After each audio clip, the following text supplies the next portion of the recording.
아들이나 딸이 어느 정도 나이가 차서 독립한다고 스스로 자취나 하숙을 한다고 멀리 떠나게 되면 여러분들은 무엇이 가장 걱정되십니까?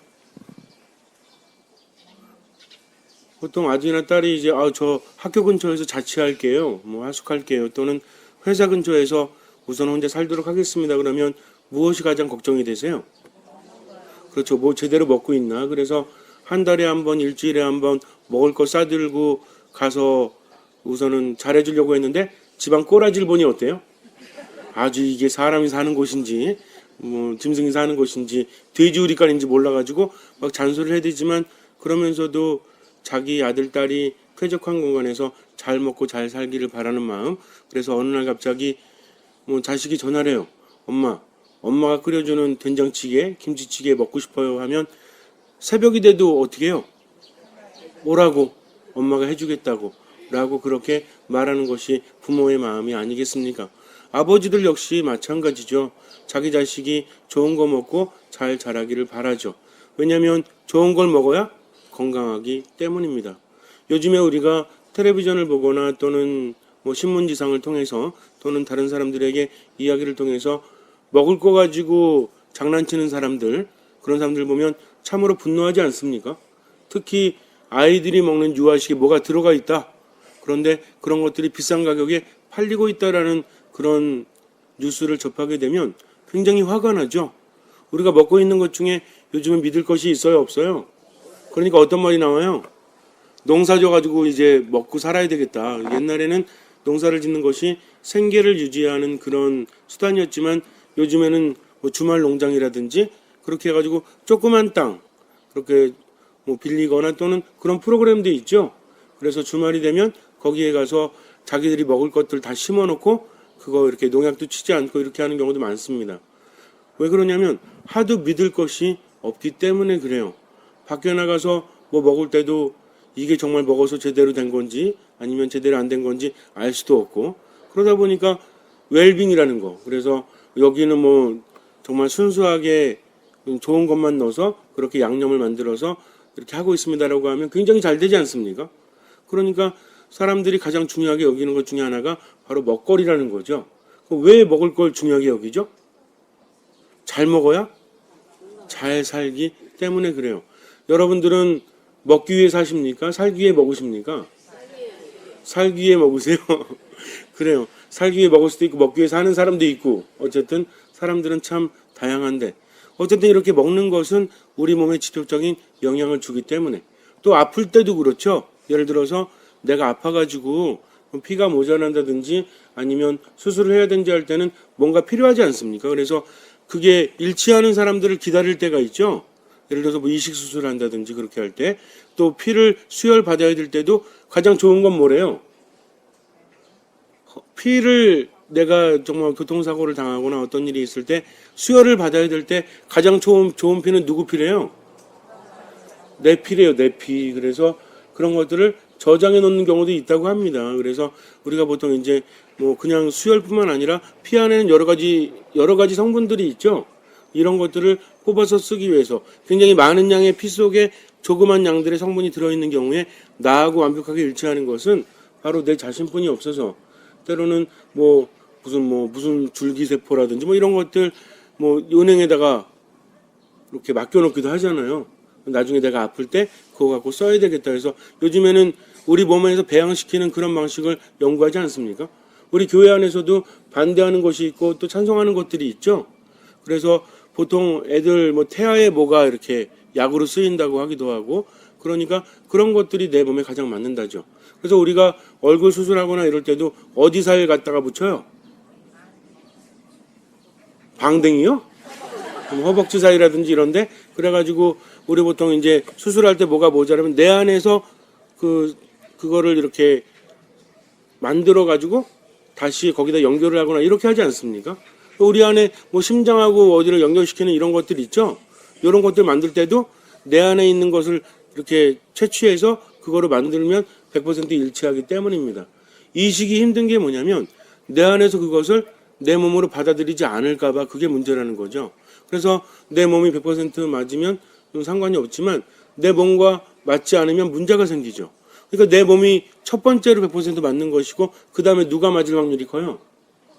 가족들, 뭐 DNA라든지 이런 유전자적인 문제 때문에 가족들이 맞는 경우가 크지 않습니까? 그래서 부모가 자식에게, 자식이 부모에게 줄 때도 있어요. 그렇다면 가장 힘들 때, 병이 들었을 때, 뭔가 필요할 때는 내 몸에 가장 맞는 것이 나에게는 이롭다는 겁니다. 왜냐하면 맞지 않으면 몸은 밀어내기 때문에 그래요. 자, 그렇다면 우리가 내 몸과 가장 일치하는 것을 섭취하는 것도 중요하죠. 그래서 먹거리라는 것도 내 몸에 얼마나 맞느냐, 맞지 않느냐가 가장 중요하지 않습니까? 그래서 가장 우리가 어릴 때부터 뭘 먹고 자라죠, 처음에? 뭐를 먹으면서 많은 것들이 형성이 된대요. 그러니까 엄마를 통해서 먹으면서 내가 일생을 살아갈 수 있는 어떤 식성이라든지 아니면 어떤 뭐 몸의 건강도라든지 이런 것들이 미리 정해진다는 거죠. 그렇다면 결국 우리는 내 스스로 세상에 태어나는 것이 아니라 내 스스로 세상을 살아가는 것이 아니라 이미 어릴 때도 엄마를 통해서 모든 것을 형성하면서 살아간다는 겁니다. 그렇기 때문에 우리가 가장 편안할 때는 어디가 가장 편안한데요? 엄마 뱃속이 가장 편안하다고 하죠? 근데 그게 기억나십니까? 저는 가끔 그래요. 어떤 분들이 엄마 뱃속이 가장 편안하대 그러면 들어가 봤어? 라고 물어보고 싶어요. 그때를 어떻게 기억하는지 모르겠지만 물론 어떤 분들은 태아 때 기억도 난대요. 나 참 기가 막혀가지고 어떻게 태아 때 기억이 나는지 모르겠. 저는 뭐 7살, 8살 때도 잘 기억이 가물가물한데 자 어쨌든 그 이유는 바로 내가 그로부터 생겨났기 때문입니다. 우리가 세상을 살아가면서 정말 힘이 넘쳐 흐르고 또 마음속에 기쁨이 가득하고 평화가 가득하다면 문제될 게 아무것도 없죠. 근데 문제는 뭐냐면 내가 힘들다라고 느껴질 때 그럴 때는 어떤 사람이나 상황 때문이 아니라 뭐가 문제다? 내 안에 힘이 떨어졌기 때문에 그리고 내 안이 이미 복잡하고 빛을 잃어가기 때문이다. 그러니까 주변이나 사람 탓이 아니라 뭐가 중요하다? 내가 중요하다는 거죠. 지금 내 상태가 어떠한지에 관해서 여러분들은 언제 화를 내십니까? 누가 내 신경을 건드릴 때? 물론 그럴 때 화를 내죠. 근데 누가 신경 건드리면 다 화내요? 결국은 내가 화를 낸다는 것은 참을 수가 없을 때. 그러니까 어떤 동기를 부여하는 그런 사람이나 상황도 중요하지만 더욱더 중요한 것은 내가 참을 수 있느냐 참을 수 없느냐는 거죠. 슬프고 괴로운 일이 있을 때 어쩌면 우울할 때도 마찬가지입니다. 내가 그것을 이겨낼 수 있는 힘이 있다면 분명히 이겨낼 수 있지만 이겨낼 수 있는 힘이 없다면 나는 무너질 수밖에 없다는 거죠. 우리가 하루를 살아가면서 먹지 않으면 살 수 없어요. 뭐 아침 안 드신 분도 계시겠지만 아침 안 드셨으니까 뭔 드셔야 돼요? 점심 가서 드시겠죠? 저녁 먹으면서 그렇게 먹지 않으면 인간은 죽게 되어 있습니다. 그래서 잘 살기 위해서는 잘 먹어야 한다. 우리가 섭취하는 것들이 우리 몸을 만들기 때문이요. 이 몸 안에 마음이 깃들여지기 때문에 그렇습니다. 그러니까 주변이나 다른 사람들을 바꾸려고 하는 것이 아니라 우선은 내가 건강하게 내 안에 평화를 잘 만들면 되겠죠. 몸을 위해서는 뭐 하면 돼요? 몸을 위해서는 잘 먹으면 돼요. 그리고 마음을 위해서는 아무리 몸이 건강하다고 할지라도 마음이 무거우면 어떻게 돼요? 몸도 그것을 따라갈 수밖에 없습니다. 그러니까 마음은 늘 즐겁고 기쁘고 행복해야 되는데 마음을 위해서는 뭘 먹을 거예요? 영혼을 위해서는 무엇을 먹을 겁니까? 여러분들은 무엇을 드시고 계세요? 하느님의 말씀을 그리고 성체성사를 통해서 우리가 힘을 얻을 수 있다는 것을 믿으십니까? 오늘 예수님께서 내 살과 내 피를 마시지 않으면 영원한 생명을 얻을 수 없다라고 말씀하십니다.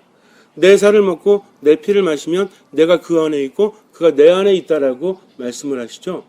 그러나 사람들은 믿지 않아요. 아니 어떻게 자기 살을 우리에게 먹으라고 내어줄 수 있단 말인가 하면서 의아해하죠. 그러면서 믿지 못하지 않습니까? 그러나 주님의 말씀이기 때문에 그것은 사실입니까? 아니면 어떤 사실이 아닙니까? 사실이라는 거죠. 진실로 진실로 너희에게 말한다라고 예수님께서 말씀하시기 때문입니다. 오로지 믿지 않으면 그것을 우리가 받아들일 수 없어요. 왜냐하면 어제도 말씀드렸지만 신앙의 신비이기 때문입니다. 구원이라는 것은 주님께서 우리에게 제시하신 길을 얼마나 잘 따라가느냐가 중요한 거지 하느님과 타협하면서 가는 것은 아니라는 거죠. 그분이 이미 말씀하셨으면 우리는 어떻게 해야 돼요? 따라야 됩니다. 그런데 예수님께서는 왜 당신의 살과 피를 우리에게 주신다 하셨을까요? 우리 힘으로는 세상을 살아갈 수 없기 때문입니다. 이미 세상에 난 우리들이지만 영적으로 그분과 일치하지 않으면 우린 병들게 되고 우린 제대로 살아갈 수 없어요. 아까도 말씀드렸지만 병이 들어서 만약에 어떤 것을 이식해야 된다라고 했을 때 가장 맞는 것은 내 몸이요. 그 다음은 가족들이라고 했죠. 그럼 우리는 어디로부터 나왔어요? 누구로부터 창조되었습니까? 하느님으로부터. 그런데 이게 심각한 상태라는 거죠. 한두 개 바꿔서는 안 돼요. 왜냐하면 하느님으로부터 이미 멀리 떨어져 있기 때문입니다. 우리가 왜 힘듭니까? 아까도 말씀드렸지만 내 안에 힘이 없기 때문에. 그러나 근본적으로는 왜 힘들죠? 이제는 조금 더 깊이 들어가자는 거죠. 우리가 고통스럽고 괴롭고 힘든 것은 어디를 향해서 가기 때문에? 죽음을 향해서 가기 때문에. 결국은 무슨 이야기입니까? 왜 힘든 거예요? 죽음을 향해서 가기 때문에? 죽음을 향해서 간다는 것은 누구로부터 떨어지기 때문에? 그러니까 왜 힘든 거죠? 왜 힘들어요? 그러니까 누구로부터 떨어지기 때문에? 하느님으로부터 떨어지기 때문에. 1m 떨어지면 금세 올 수 있죠? 2m 떨어져도 금세 올 수 있죠? 근데 1km 떨어지면 오기 좀 걸리겠죠? 100km 떨어지면 아주 힘들어요. 1000km 떨어지면 한숨만 나오죠. 마찬가지입니다. 이제는 너무나 멀리 하느님으로부터 떨어졌기 때문에 어디를 향해서 가고 있다? 죽음을 향해서 가고 있기 때문에 웬만한 방식으로는 되지 않는다는 겁니다. 그렇기 때문에 누가 오셨어요? 우리 스스로 할 수 있다면 그런 주님께서는 오시지 않죠. 예언자들을 통해서 말씀하시면 충분해요. 그러나 문제는 이미 인간의 상태가 선을 넘어섰다는 겁니다. 하느님으로부터 너무나 멀리 떨어져 가지고 그분의 은총 안에 머물지 못하는 거죠. 우리는 왜 착하게 살아야 됩니까? 우리는 왜 하느님의 말씀대로 살아야 하죠? 어떤 분들은 그래요. 성당에 나오니까 시키는 것도 더럽게 많다고. 이것도 해야 되고 저것도 해야 되고 이거 하지 말라고 저거 하지 말라고. 그러나 중요한 것은 왜 이것을 해야 되는가? 왜 이것을 하지 말아야 되는가를 생각해 봐야 한다는 거죠. 주님의 말씀은 누굴 위해서 존재합니까? 우리를 위해서 존재한다는 거죠. 사람을 미워하지 말고 사랑하라는 것은 결국은 누굴 위해서 그래요? 우리는 사랑하지 않으면 살아갈 수 없게 만들어졌기 때문입니다. 누군가를 증오하거나 엄청나게 미워하거나 시기하거나 질투하면 누가 영향을 받아요? 내가 영향을 받아요. 기분이 안 좋아집니다. 그런데 이것이 지속이 되게 되면 내 기분에 장애가 생길 수도 있어요. 모든 일이 틀어질 수도 있다는 겁니다. 그러니까 예수님께서는 사랑하라고 말씀하세요. 사랑을 하게 되면 마음의 즐거움이 있어요, 없어요? 나 자신을 내어주라 하십니다. 그래서 누군가를 위해서 뭔가를 베풀어 줬을 때 어떤 기분이 들어요? 누군가를 위해서 뭔가를 해주거나 이랬을 때 기분이 좋아요, 안 좋아요? 뺏기는 거 말고 내가 받는 것도 즐겁지만 누군가에 주는 행복은 더 클 수도 있어요. 결국 뭔가 봉사하면서 희생하면서 살아가는 사람들. 그래서 연세가 많이 드실수록 뭐 해야 돼요? 봉사를 많이 하셔야 돼요. 어떤 것이든지 간에. 그래야만 하느님 안에서 활기를 얻을 수 있다는 겁니다. 이제는 내가 밥심으로 살면 안 돼요. 우리 어르신들 보면 그러시죠? 밥심으로 살아. 그러면서 밥을 막 드시지만 밥심도 중요하지만 어떤 힘이 더 중요해요? 이제는 내가 살아가는 것이 아니라 그리스도께서 내 안에 살아가신다는 겁니다. 너무나 멀리 떨어졌기 때문에 우리를 구원하시기 위해서 예수님이 오셨죠? 근데 그분의 구원 방식은 무엇입니까? 자기 자신을 온전히 내어놓으심으로써 우리에게 당신을 주시는 것. 그분께서 우리 안에 오시면 내가 살아가는 것이 아니라 그분께서 살아가십니다. 내가 못하니까 누가 하시는 거예요? 예수님께서 해주시는 거죠. 내 삶을 살아가십니다. 그러니까 사도 바오로가 기가 막힌 말을 했잖아요. 원래는 사도 바오로는 그리스도인들을 박해하는 사람이었습니다. 그러다가 주님을 체험하고 나서 사도가 되죠. 13번째 사도가 돼요. 그리스도인들을 박해했던 사람이 사도가 된다는 것이 말이 되지 않는데 그분은 체험적으로 말하지 않습니까? 얼마나 힘들었어요. 그리스도의 제자가 된 다음에 죽을 위험도 엄청나게 넘기지 않습니까? 사람들의 반대도 엄청나게 받지 않습니까? 그러나 자신은 어떻게 써요? 거저 복음을 전할 수 있다는 것이 자기에게는 보수라고 하면서 기뻐합니까? 아니면 그거에 대해서 힘들어만 합니까? 기뻐하고 행복해했다는 거죠. 그분의 말씀을 전할 수 있다는 것이 자기에게는 보수라고 말할 정도로 그분은 주님을 위해서 모든 것을 바치십니다. 그러면서 이제는 내가 살아가는 것이 아니라 그리스도께서 내 안에 살아가신다는 기가 막힌 말씀을 우리에게 남겨주셨죠. 이건 뭘로만 얻을 수 있는 겁니까? 체험으로만 얻을 수 있다는 거죠. 주님께서 내 안에 와서 살아가신다면 나는 주님으로부터 나왔기 때문에 내 몸과 마음보다 그분은 더 나를 행복하게, 기쁘게, 즐겁게, 건강하게 만드시는 분이라는 거죠. 그래서 그분이 마지막 선택을 한 사랑이 바로 당신 자신을 우리에게 내어주시면서 뭐라고 하세요? 너희는 모두 이것을 받아 먹고 마시라 하는 거죠. 성찬예에 참여해서 그분의 몸과 피를 받아 모십니다. 그런데도 사람들은 믿지 못해요. 예수님께서는 몇 번이나 말씀하시죠? 어제 복음에도 그랬고 그제 복음에도 그랬고 오늘도 그렇고 어때요? 계속해서 말씀하시는 것이 나를 받아 먹어라. 그래야만 뭐 할 것이다? 그래야만 살 수 있다. 그러니까 받아 먹지 않으면 살 수 없다라는 것입니다. 생명을 얻기 위해서는 그분의 몸과 피를 받아 먹고 마셔야 한다는 거죠. 이것은 무슨 얘기예요? 그분이 성체성사를 통해서 우리에게 자신을 꾸준히 내어주신다는 거죠. 그렇다면 이 시대도 똑같습니다. 예수님께서 말씀하셨을 때도 안 믿는 사람들이 있었죠? 지금도 안 믿는 사람들이 있어요? 없어요? 있어요. 세례를 받은 사람들 한가운데도 있습니다. 의심은 끊임없이 펼쳐져요. 그러나 의심하는 사람은 스스로 행복하지 않습니다.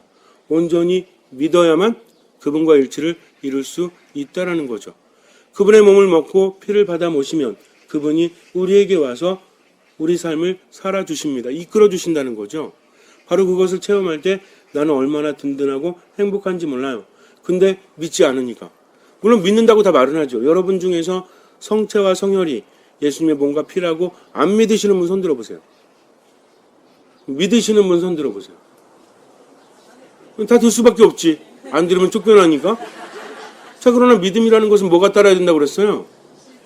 실천이 따라야 된다고 그랬습니다. 그러면 성체를 받아 모시는 순간에 예수님께서 내 안에 살아계시다고 생각하십니까? 근데 가서 왜 남욕해요? 그게 정말 믿음이에요? 아니, 주님께서 내 안에 오시면 나는 겸손하게 나를 비워야 되죠? 근데 어디 가든지 내가 커지려고 그래요? 아니면 주님이 더 커지셔야 돼요? 그럼 그게 주님을 모신 그런 사람으로서 할 수 있는 행동입니까?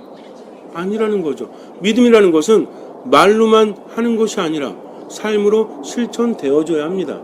만약에 그런 마음도 없이 성체를 받아 모신다면 그것은 성체 모독이 될지도 몰라요. 믿지도 않는데 우리가 보통 거룩한 것을 누구에게 던져주지 말라고 그래요. 개한테 던져주지 말라고 하죠. 거룩한 성체가 내 안에 오실 때는 내가 주님을 믿는 사람이 돼야지. 뭐가 되면 안 돼? 개가 되면 안 돼요. 우리가 보통 개라고 말할 때는 어떤 존재를 개라고 그래요? 어떤 존재? 보통 욕도 야, 이 소새끼야 그러면 뭐 기분이 나쁠지 모르겠지만 그 말을 어떻게 함부로 지금 할 수 있겠습니까? 그러나 개자를 붙이면 굉장히 기분 나쁘죠?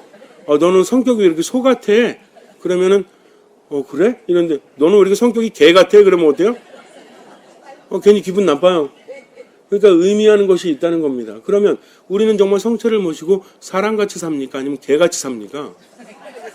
사람같이 살아야죠. 성체를 모셨으면 밥값을 해야죠. 그래야만 성체도 내 안에 살아갈 수 있으니까. 그러면 성체를 모셨음에도 불구하고 그렇게 살아가지 못하는 사람은 믿지 않기 때문입니다. 거룩한 성체가 내 안에 오셨는데 어떻게 개처럼 살 수 있습니까? 성체가 내 안에 있으면 나 또한 뭐가 돼요? 거룩한 성전이 되죠. 주님께서 거하시니까. 그러니까 말을 해도 행동을 해도 생각을 해도 누구의 뜻에 맞게? 주님의 뜻에 맞게 사랑을 실천하면서 살아가야 되는데 주님은 점점 작아지시고 나만 커지는 사람은 그분을 모실 만한 자격이 없습니다. 그러니 늘 뭐예요? 주님께서 안에서 활동하지 못하시죠? 이제는 내가 살아가는 것이 아니라 그리스도께서 살아가시는데 성체를 모셔도 누가 살아? 내가 살아. 그러니까 입만 열면 불평이요. 마음속에는 불안이 가득하고 믿지 못하니까 우울함조차 가득합니다. 성체를 모셨으면 주님께서 내 안에 오셨음을 믿으십시오. 그리고 모든 것을 맡기고 살아가십시오. 그것이 진정한 신앙생활이라고 말할 수 있습니다. 우리는 얼마나 행복한지 몰라요. 사실은 우리 개신교 형제들 같은 경우에는 얼마나 부러워하는지 모르죠? 우리가 기도할 때도 그분들은 우리보다 더 열심히 해요? 아니면 열심히 안 해요? 제가 아는 어떤 할머니가 있는데 그분이 천주교 신자는 아니세요. 근데 이제 뭐 따님이 굉장히 열심한 신자라 가끔 이제 제가 있던 성당에 와가지고 미사 참여를 합니다. 그러면 저한테 와서 늘 목사님이래? 저는 신부님이라고 얘기하는데도 어쨌든 목사님 오늘 말씀 너무 좋았다고? 저는 목사님 아니라니까요. 예, 알겠습니다. 목사님 그래요? 근데 그분이 80이 넘으셨어요. 그래가지고 요즘 뭐 하세요? 그랬더니 자기네 교회 목사님이 이번에는 뭐 시편 몇 장부터 몇 장까지 외우기 암송대회를 한대요. 그 외우고 계신데요. 그래가지고 눈이 보이십니까? 그랬더니 이렇게 하면 보인대요. 그러니까 한 줄 읽는데 한 30분 걸린대. 그러고 나서 뭐 어떻게 해요? 읽으면서 휴대폰에서 뭘 배우냐면 녹음하는 걸 배우셨어. 80 넘으신 분이. 그래가지고 이 스마트폰 같은 거 이렇게 하고 녹음팅 누르면 자기가 읽는 거죠. 이렇게 읽으면서 이렇게 띄엄띄엄 읽다가 다 읽으면 어떻게?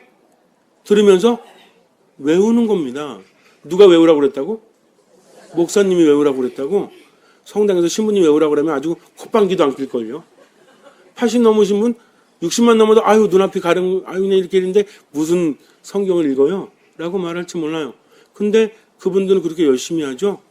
또 뭐 밤샘 기도, 통성 기도 다 전투적이죠. 또 뭐 예를 들어서 뭐 이런 거 있어요. 신구약 통독 무슨 뭐더라?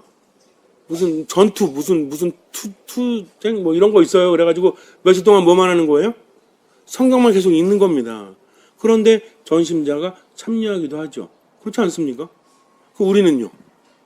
그만큼 해요? 그렇다면 왜 그러함에도 불구하고 우리 가톨릭 교회를 부러워하겠습니까? 이 성체 성사가 있기 때문에 그래요. 저는 가끔 그런 생각을 해요. 우리 너무 거저먹는 거 아닌가? 미사라는 게 없다면 우리는 은총을 받을 수 있는 창구가 하나도 없어. 어쩌면 신앙적으로 본다면 저나 여러분들이 다 통틀어서 개신교 신자들에게 미달될지 몰라요. 그분들만큼 열심히 못합니다. 정말 한번 생각해 보세요. 기도를 그들만큼 열심히 합니까? 봉헌을 그들만큼 열심히 합니까? 그 사람들은 정말 말씀 안에서 살아가죠. 그래가지고 주일날 되면 노는 집도 되게 많아요. 왜 노냐고 그러면 뭐 왜 노는데? 주일을 거룩히 지내냐고. 근데 천주교 신자 중에서 가게 하다가 되게 주일날 되게 잘 되는데 그날 가게 문 닫는 사람 몇이나 될까요? 아마 그렇게 하면 다 냉담할걸요 아마?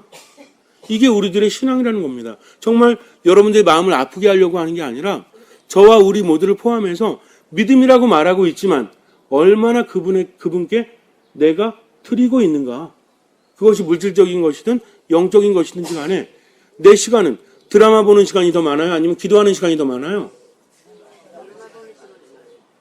뭐 당연한 듯이 대답하고 계세요. 우리 삶이 그래요. 주님의 뜻대로 살아가는 게 더 많습니까? 주님의 뜻대로 살아가지 못하는 게 더 많습니까? 우린 그러잖아요. 드라마 보면서는 끝날 때 되면 아쉬워하죠? 다음 주까지 어떻게 기다리나? 주일 미사 길어봐. 미사 진짜 더럽게 늦게 끝나네. 옛날에 트리니티 전례할 때는 미사 자체가 3시간이었어요. 지금도 동방교회는 그렇게 미사 봉헌을 합니다. 그러면서 얼마나 거룩한지 몰라요. 신부님도 계속 무릎 꿇고 기도하면서 신자들도 또한 마찬가지입니다. 그러다가 신부가 또 얼굴이나 보여줘? 혼자 기도하고 있죠? 벽 보면서. 그러다가 이제 신자들과 함께는 이렇게 돌아서서 나머지 신자들은 다 무릎 꿇고 우리 구교 특히 어르신들 교회 성사 들어와가지고 외우시는 거 있죠? 다 외우시지 않습니까? 뭐 글도 모르는 분은 다 외우시죠? 요즘에는 어때요? 글 읽어도 안 해요. 아니 앞에 있는 것도 안 읽어. 교회 성사를 보는데 얼마나 준비가 안 돼 있냐면 우리 옛날 할아버지 할머니들은 들어오셔가지고 계속 뭐라고 하시잖아요. 그러면서 이해 성찰지 못하면 이러면서 막 하시잖아요. 뭐 도무지 나를 벌하고 사소서 막 이러시잖아요. 외우시죠 그런 거? 이거 외우시는 분 손으로 보세요. 많이 있으시잖아요. 근데 요즘에 젊은 사람들은요 앞에 써 있어도 제대로 읽지도 못해. 뭐예요? 준비도 안 했다는 거죠. 이게 우리들의 신앙이지 않습니까? 점점 그렇게 되어져 간다는 거죠. 그렇다면 그럼에도 불구하고 주님께서 우리에게 이런 은총을 내려주신 것이 얼마나 행복한지 몰라요. 내가 믿어 참여만 하면 그분의 몸을 받아 모실 수 있으니까. 그렇다면 이제 우리는 믿어야 됩니까? 믿지 말아야 됩니까? 믿어야죠. 믿어야만 살 수 있기 때문에 그래요. 성체를 내 안에 모셨으면 그에 맞게 믿음을 가지고 살아가십시오. 내어주는 삶을 살아가세요. 기도하는 삶을 살아가십시오. 그러면서 그분의 뜻대로 절대로 판단하지 않습니다. 믿는 사람은 스스로를 비웁니다. 그러면서 주님의 뜻을 실천하다 보면 뭐가 와요? 뭐가 오죠? 내가 이해하지 못하지만 뭘 한다고 해요? 신앙이라는 것은 이해되어지는 것이 아니라 이러면 이구동성으로 나올 줄 알았어요, 저는. 자, 신앙이라는 것은 머리로 이해되어지는 것이 아니라 삶으로 체험되어지는 것이다. 그러나 믿음이 없으면 체험되지 못합니다. 잠시 눈을 감으세요. 믿지 못해서 그분이 내 안에 오시지 못한다면 얼마나 불행합니까? 이제는 내가 살아가는 것이 아니라 그리스도께서 내 안에 살아가신다는 것을 믿으십시오. 다시 한번 말씀드리지만 성체를 모시고 성체임으로 살아가십시오. 하느님께도 사람들에게도 베푸는 삶을 살아가십시오. 그것이 바로 주님을 믿는 사람들의 태도죠. 사랑이 없으면 아무것도 아니에요. 그러나 사랑이라는 것은 말로만 하는 게 아닙니다. 사랑이라는 것은 행동이 있어야 돼요. 주님을 사랑하는 만큼 보여주십시오. 사람들을 사랑하는 만큼 보여주십시오. 주님께서는 그 믿음을 보시고 우리 삶에 놀라운 기적을 일으켜 주실 것입니다.